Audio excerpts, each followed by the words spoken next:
What's up guys? Today's video is we are going to unbox my new Yamaha TRBX 174 EW bass guitar. So, ayan, Yamaha. So, nabili ko po ito sa Lyric New Manila, Quezon City. Sa main office po nila. Naka-sale po siya, so grab ko na yung opportunity. 11/11 sale. So yun, let's do this. Yan, shout out Lyric New Manila, thank you for this item. Napakabait po ng mga tao dyan, mga nag-assist po sa atin.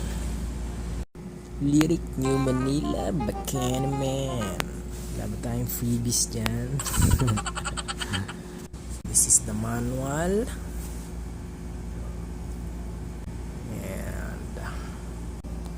So, check natin yung color.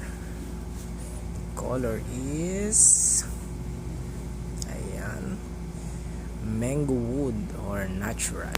So, ayan po.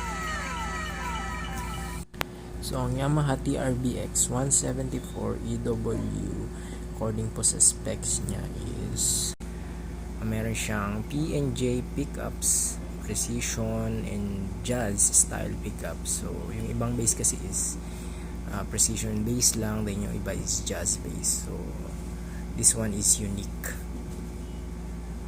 Ayan, so meron siyang tatlong controls.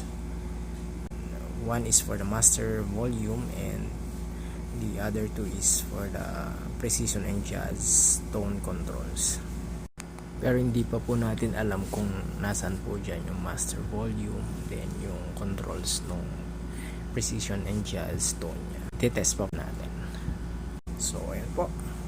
Yamaha TRBX 174 EW bass guitar. Naka-discount po ako ng almost 4K. Then, itong color po na ito ay wala na po sa ibang branch. Hindi na siya available. So, sa main office ko po siya nakuha. So, check nyo guys. I think yung iba pang available color is black and root beer. By the way, matitest po natin ito in my next recording. Thank you for watching. God bless.